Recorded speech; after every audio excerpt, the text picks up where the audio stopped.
Hai, Assalamualaikum dan salam sejahtera semua. Pada hari ini kita akan mempelajari subtopik teknik penilaian projek modal. Terdapat 4 kaedah atau teknik penilaian projek modal, iaitu yang pertama, tempoh bayar balik atau dikenali TBB.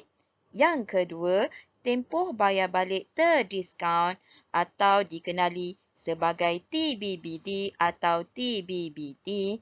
Yang ketiga, teknik nilai kini bersih atau dikenali NKB. Dan yang terakhir, indeks keberuntungan atau lebih dikenali dengan nama IK. Baiklah, pada akhir topik ini, anda semua boleh mengaplikasikan keempat-empat teknik tersebut daripada aspek boleh menghitung, menganalisis dan membuat penilaian serta keputusan sama ada sesuatu projek ataupun mesin itu patut dijalankan, dilaksanakan atau dibeli atau sebaliknya.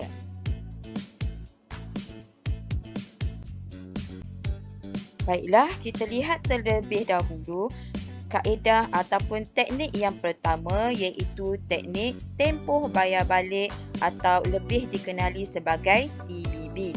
Terlebih dahulu, kita perlu tahu apakah yang dimaksudkan dengan tempoh bayar balik.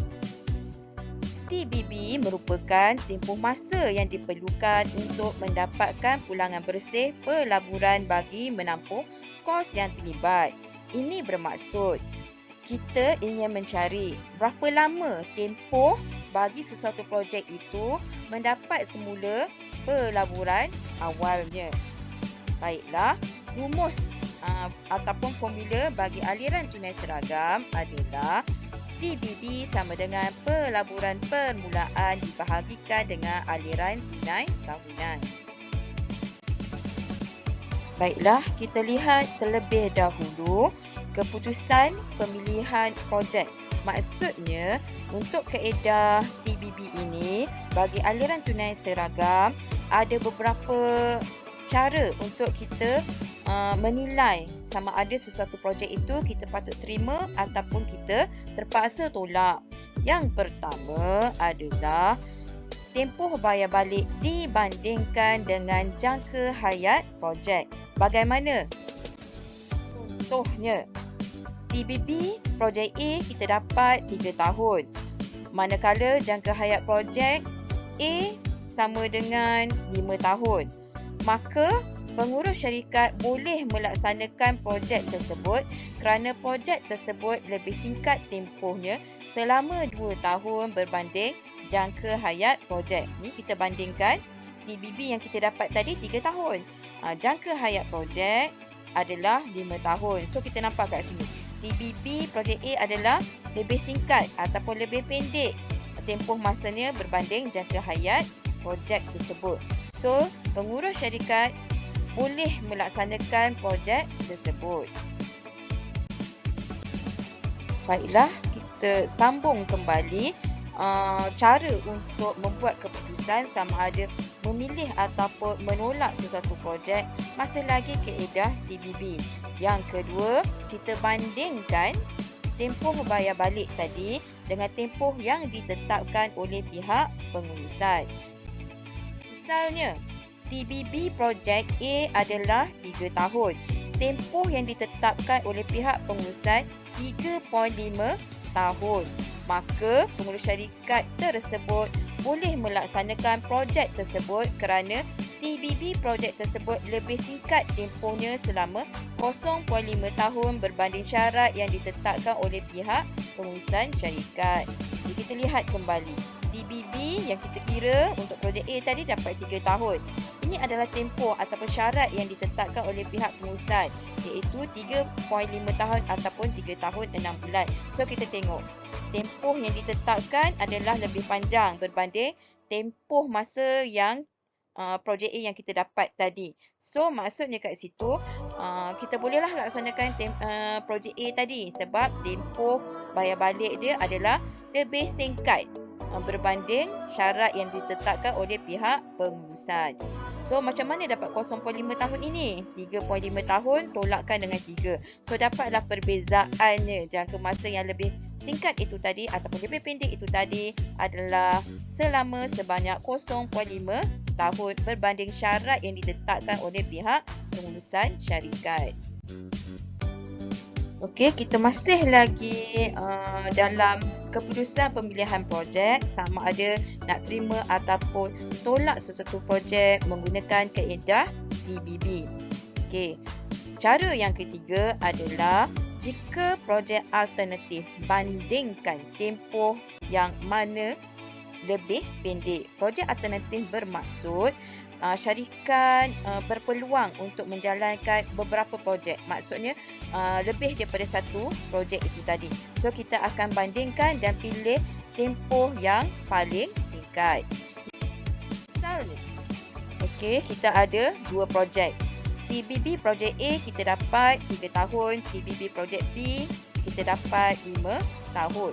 So, pengurus syarikat tadi dia akan pilihlah projek A. Kenapa? Sebabnya TBB projek tersebut lebih singkat tempohnya selama 2 tahun berbanding TBB projek B. So, nampak kat sini TBB projek B 5 tahun. So, TBB projek A 3 tahun. So, kita nak lihat berapakah perbezaannya. So, kita nampak kat sini TBB projek A boleh mengembalikan pelaburan awal kita lebih cepat selama 2 tahun berbanding TBB projek B. Maka dengan itu kita akan memilih projek A untuk kita laksanakan. Kesimpulannya, keputusan pemilihan projek under teknik tempoh bayar balik adalah jika tempoh bayar balik kurang daripada tempoh penerimaan maksimum, projek akan diterima dan sebaliknya. Okey, kita lihat contoh pengiraan bagi teknik tempoh bayar balik aliran tunai seragam. Contohnya, projek X dijangka akan melibatkan aliran tunai keluar sebanyak RM700,000 dan dijangka menghasilkan aliran masuk tunai sebanyak RM200,000 setiap tahun. Sepanjang jangka hayat projek iaitu 5 tahun. Apakah tempoh bayar balik projek X? Langkah pertama, tulis rumus TBB sama dengan pelaburan permulaan bahagikan dengan aliran tunai tahunan. Okey, pelaburan permulaan tadi, yang ini yang color orange ni, okey, bersamaan dengan aliran keluar tunai adalah RM700,000. Okey, masukkan ke dalam rumus, letak RM700,000. Kemudian kita lihat kat sini, aliran masuk tunai sebanyak RM200,000 setiap tahun. Setiap tahun ini bersamaan dengan aliran tunai tahunan. So, masukkanlah RM200,000 dan dibahagikan dengan pelaburan permulaan. Kita kira dapatlah 3.5 tahun atau 3 tahun 6 bulan. Baiklah. Ini adalah hasil pengiraan kita tadi di mana projek X telah mengambil masa selama 3 tahun 6 bulan untuk mendapatkan semula modal projek tersebut. Adakah projek X ini boleh diterima? Okey, keputusan pemilihan projek. Ya, projek X boleh diterima kerana TBB projek 3 tahun 6 bulan kurang daripada jangka hayat projek iaitu 5 tahun. Kita tengok tadi kan soalan tadi dia dah bagi tahu jangka hayat projek dia 5 tahun. So, TBB projek tersebut kita dapat 3 tahun 6 bulan. Nampak? Lebih singkat dengan jangka hayat projek tersebut 5 tahun. So, kita boleh terima. Okey, sekiranya pihak pengusaha menetapkan syarat tempoh bayar balik tadi 4 tahun. Projek ini juga boleh diterima kerana ni projek X mengambil masa 3 tahun 6 bulan adalah lebih singkat daripada syarat yang telah ditetapkan oleh pihak pengurusan. Okey, kita lihat aliran tunai tidak seragam. Masih lagi teknik yang sama iaitu teknik tempoh bayar balik, tapi rumusnya tak sama dengan aliran tunai seragam tadi.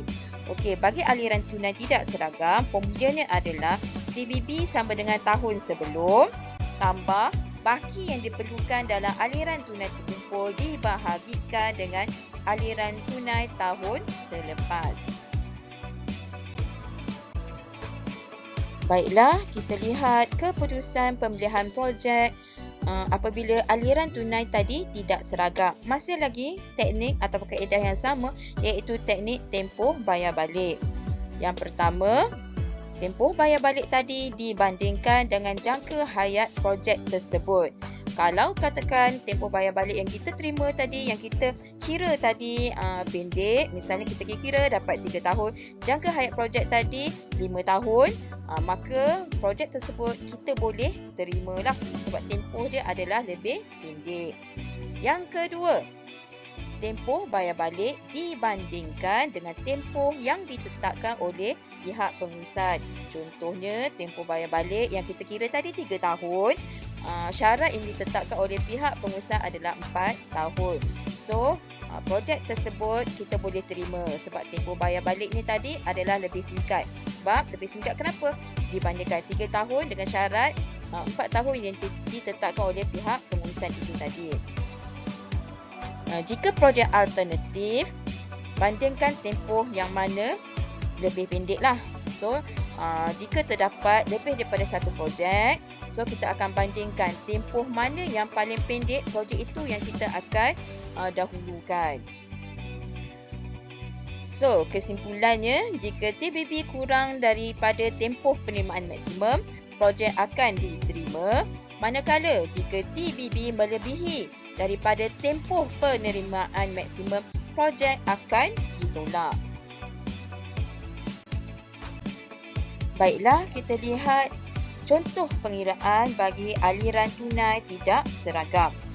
Okey, andaikan sebuah firma sedang mempertimbangkan satu projek baru yang bernilai RM500,000 dan mempunyai hayat ekonomi projek selama 4 tahun. Aliran tunai projek adalah seperti berikut. Okey, tahun 1 RM150,000, tahun 2 RM150,000, tahun ketiga RM150,000, tahun keempat RM200,000. Walaupun anda nampak tahun 1 hingga 3 ini dia sama setiap tahun, tapi tahun keempat nilai dia tak sama, maka kita masih lagi menganggap bahawa keempat-empat ini adalah aliran tunai tidak seragam. Okay, bagi aliran tunai tidak seragam, kita kena membina jadual yang mempunyai 3 kolom. Kolom pertama tahun, kolom kedua aliran tunai tahunan iaitu dalam ringgit Malaysia dan aliran tunai terkumpul dalam ringgit Malaysia. Okey, kita salin balik daripada soalan tadi, tahun 1 sampai 4, aliran tunai tahunan ringgit Malaysia daripada RM150,000 untuk tahun pertama hinggalah tahun keempat tadi RM200,000. Seterusnya, kolom yang terakhir adalah aliran tunai terkumpul. Okey, macam mana nak dapat aliran tunai terkumpul? Okey, tahun 1 RM150,000 ni kita terus dia pindahkan sebab tahun sebelumnya kita tak ada menerima sebarang aliran tunai. So, tahun 1 maksudnya sama juga RM150,000.